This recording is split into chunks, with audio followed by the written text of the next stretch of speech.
So మీరైతే భూములు ఇల్లు ఇవ్వడానికి రెడీగా లేరు మీరు? ఓకే, మీరంతా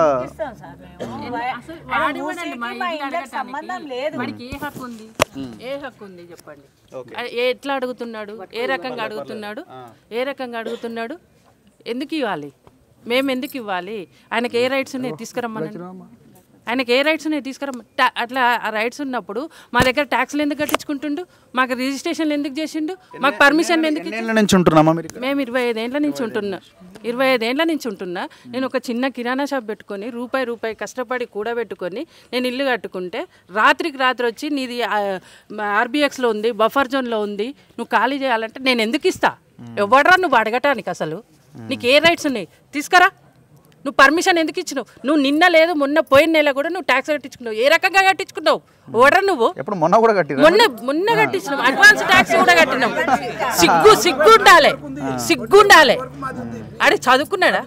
హైదరాబాద్ చుట్టూ అంటే 3 సముద్రాలు ఉన్నాయంట. వీడు తెలివి తగలబడ. అసలు ఏం నాలెడ్జ్ అండి వాడు? ఎవడండి వీనికి సీఎం పోస్ట్ ఇచ్చిన వాళ్ళకి దండం పెట్టాలి. మీరమ్మ మీది ఎక్కడ ఇల్లు? ఇదే ఇల్లా? మీ ఇంటికే కట్టిరా జేఏసీ బ్యానర్? ఓకే, మేము కష్టపడి ఆర్బిఎక్స్ అని మా కోసం మేము ఇల్లు కట్టుకుంటే మా అయ్యం కూడా అమ్మం కూడా ఆయనకు రాగానే ఇల్లు చేతిలో పెడతాందుకు పోయి బీఆర్ఎస్ వాళ్ళు పైసలు ఇచ్చి తిట్టి పెడుతుండ్రు అంటుండ్రు. ఆ బీఆర్ఎస్ వాళ్ళు ఇంతవరకు మా దగ్గర రాలే. మొన్న వచ్చాడు సుధీర్ రెడ్డి ఒకనాడు, ఇంతవరకు ఇవ్వాలి రాలే. మా ఇండ్లు పోతాయని మేము బాధతో మేము తిడుతుంటే మమ్మల్ని పైసలు ఇచ్చి మాకు పైసలు ఇచ్చి తిట్టి పెట్టేవాళ్ళు లెక్క కొడుతున్నామా? ఆయన రమ్మను, మేము ఎట్లా కనబడతామో తెలుస్తుంది. ఆయన పైసలు ఇచ్చి పాట పాడించుకుంటుండేమో, 2 కిలోమీటర్లు పాదయాత్ర చేసి ఊర్లు తిరిగినా అని చెప్పుకుంటుండు. మేము అట్లా చెప్పుకుంటలేము. మా ఇండ్లలో మేము ఉన్నోళ్ళని మమ్మల్ని రోడ్డు మీద వేసిండి. ఇవాళ ఇంతమందికి ఏం అవసరం? అందరికి ఇండ్లు లేవా? పెళ్ళాం పిల్లలు లేరా? సంసారాలు లేవా? ఇంతమంది వచ్చి ఇంత బాధలు పడుకుంటా అటు గవర్నమెంట్కు మనశ్శాంతి లేదు, పోలీసు వాళ్ళకి ఇటు మా ప్రజలకు లేదు. ఇంతమందిని అస్రో పెడుతున్నాడు. నువ్వు మూసి చేసుకో. మూసికి మా ఇంట్లోకి ఏం సంబంధం? నువ్వు మూసి చేసుకో, మూసీలో ఫామ్ హౌస్లు కట్టుకో, మూసీలో వండుకో, మూసీలో ఏమన్నా ఇంకా గోరీలు కట్టుకో నీకు కావాల్సి ఉంటే. కానీ మా ఇండ్ల జోలికి అవసరం లేదు. మా ఇండ్లు మాకు నీళ్ళు వస్తలేవు, మాకు వాసన వస్తలేదు, మాకేం వస్తలేదు. మమ్మల్ని అరో చేస్తున్నావు. మా అన్నం మేము తింటుంటే తిన్నన్నం పైకి పట్టకుండా రోడ్ల మీద వేస్తున్నావు. నువ్వు అసలు ఎవరు? నువ్వు కన్న పిల్లలకే ఇయ్యొద్దు ఆస్తులు. తల్లిదండ్రులు వాళ్ళ భవిష్యత్తు కుంచుకోవాలి. పిల్లల్నే ఇయ్యొద్దమ్మా, మీరు లాస్ట్ మూమెంట్లు ఇవ్వాలని చెప్తున్నారు. అసొంటిది మధ్యలో వచ్చి మా ఇండ్లు గుంజుకొని 2-3 లక్షలు ఇస్తా, 3-4 లక్షలు ఇస్తాను. అయ్య జాగ్రా, అమ్మ జాగ్రా, తాత జాగ్రా. ఎవరు జాగ్రా అని మాకు ఇస్తాడు? మమ్మల్ని రోడ్ల మీద ఎందుకు వేసిండు? ఇలా ఏం బాధ? ఈ బాధ మాకు అవన్నీ ఇళ్ళలో ఉండేటోళ్ళ మమ్మల్ని రోడ్ల ఎందుకు పోతాం? మేము కష్టపడి చెమటోడిపి కట్టుకున్న ఇండ్లు ఆయన ఇచ్చే ఇండ్లు మాకెందుకు? ఈయన కట్టినాడు. ఈయన ముఖానికి కేసీఆర్ కట్టించిన ఇండ్లు వంచుతుండు. వచ్చి 11 నెలలు ఈయన బుగ్గు వచ్చి బునియా తీసి కట్టిండు ఆ ఇండ్లు. అసలు ఎవరో కట్టిన ఇండ్లు నువ్వు వంచడం నీకు హక్కే లేదు. అసలు నీకు ఎట్లుంది హక్కు? నువ్వు కష్టం చేసి కట్టా, నువ్వు ఆడ వచ్చినాక కట్టినావా? ఏమన్నా ఇండ్లు ఏమన్నా చూపిస్తున్నావా?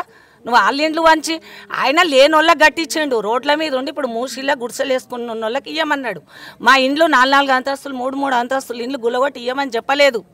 నువ్వు మాకెట్లు ఇస్తావు? నువ్వు పోయి నువ్వు ఉండు. నీ పార్టీ వాళ్ళు అందరినీ తీసుకుపోయి ఉంచు. ఫస్ట్ వాళ్ళ గులగొట్టు. వాళ్ళ ఏడేడ ఉన్నాయో చెర్లల్లో ఎక్కడెక్కడ ఉన్నాయో ఆ కాంగ్రెస్ పార్టీ వాళ్ళు అందరు ఎవరెవరు నీకు సపోర్ట్ చేస్తుండ్రో మేము అందరినీ కూడా అంటలేము. వచ్చిన లీడర్లంతా మరి మీకోసం గట్టిగా నిలబడరా? అందరినీ కూడా అంటలేమండి.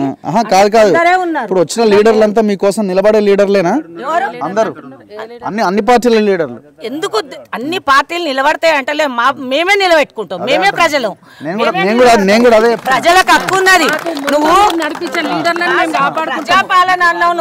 నువ్వు ప్రజాపాలన అన్నావు కాబట్టి ప్రజలకే హక్కు ఉంది. ప్రజలమే మాట్లాడుకుంటాం మేము. Okay, right.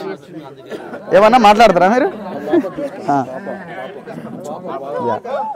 సో ఇది ఈ ప్రాంతంలో ఎవరమ్మా? ఏ క్లాస్ అమ్మా? 10th class. ఓకే, ఏది మీ ఇల్లు ఎక్కడ? మా ఇల్లు అక్కడ కన్స్ట్రక్షన్ అవుతుంది. ఓ, కన్స్ట్రక్షన్ అవుతుంది. సో ఏం చేస్తారు డాడీ? మా డాడీ మెడికల్ ఏజెన్సీలో ఫార్మసిస్ట్గా వర్క్ చేస్తాడు. ఇప్పుడు మీ ఇల్లు తీసేస్తా అంటున్నారా? ఎస్ అంటే యాక్చువల్లీ మాకు చాలా కన్ఫ్యూజ్ చేస్తున్నారు. ఒకసారి ఓన్లీ రివర్ బెడ్ వరకు తీస్తాము, ఇంకోసారి FTL బఫర్ కూడా తీసేస్తాము, ఇంకోసారి అన్ని తీసేస్తాము అని మమ్మల్ని చాలా కన్ఫ్యూజ్ చేస్తున్నాడు. ఏదో ఒకటి కన్ఫర్మ్ కూడా చేయట్లేడు. అండ్ ఆల్సో ఇప్పుడు మా ఇల్లు మొత్తం కన్స్ట్రక్షన్ అయిపోలేదు, మొత్తం నార్మల్గా లేదు, అటు ఇటు కాకుండా మధ్యలో ఉండిపోయింది. అండ్ ఆల్సో ఇది మా తాత మా నాన్నమ్మ వాళ్ళ కళ. మా డాడీ వాళ్ళు చాలా కష్టపడి కట్టించినారు. బట్ ఈ రేవంత్ రెడ్డి ఏమో ఇలా సడన్గా చేస్తున్నాడు. సో అండ్ ఆల్సో నాకు చాలా బాధ అనిపిస్తుంది. ఎంతైనా పేరెంట్స్ బాధ కూడా మనం అర్థం చేసుకోవాలి కదా.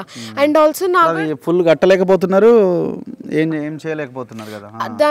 ఈ FTL బఫర్ ఈ కేసెస్ హైడ్రా వల్ల మేము సగం మధ్యలోనే ఆపేసాం. ఆ తర్వాత ఏదైతే అది అవుతుందని చెప్పి మేము ఇల్లు కట్టించుకుంటున్నాం. మళ్ళీ స్టార్ట్ అయింది. ఇల్లు స్టార్ట్ అయిందా? మరి ఎట్లా రేపు పొద్దున మన ఇబ్బంది అవుతే ఎట్లా? మీ డాడీకి ఎట్లా ధైర్యం చెప్తున్నారు మరి మీరు? నో ప్రాబ్లం, మేము కొట్లాడతాం, మేము అందరం ఉన్నాం. నేను మా డాడీకి ఉన్నా, ఓకే, నేను కొట్లాడతా. ఓకే, సో ఇది సిచ్యువేషను. సరే, మళ్ళీ ఇంకొకసారి వస్తాను నేను మళ్ళీ. ఇప్పుడు ఇట్లాంటి లీడర్లు చాలా మంది దీక్షలు చేస్తారు, అక్కడ కూడా వెళ్ళాలి కదా నేను. సో ఇది పరిస్థితి. ఈటల రాజేందర్ గారు ఈ ఫణినగర్లో, న్యూ మారుతి నగర్లో తన బస్తీ నిద్రను కొనసాగిస్తున్నారు. సో ఈ ఫైట్ ఇంకా కంటిన్యూ అవుద్దంటున్నారు. ఏ లీడర్ వచ్చినా రాకపోయినా మేము మా ఇళ్ళని కాపాడుకుంటామని స్థానిక ప్రజలు చెప్తా ఉన్నారు. సో ఇక్కడ నుంచి మనం వేరే ఇంకొక లీడర్ అక్కడ దీక్ష అండ్ వాళ్ళు నిద్ర చేస్తున్న ప్రాంతానికి మళ్ళీ వెళ్దాం. మనం చూస్తూనే ఉండండి మన తొలి వెలుగు.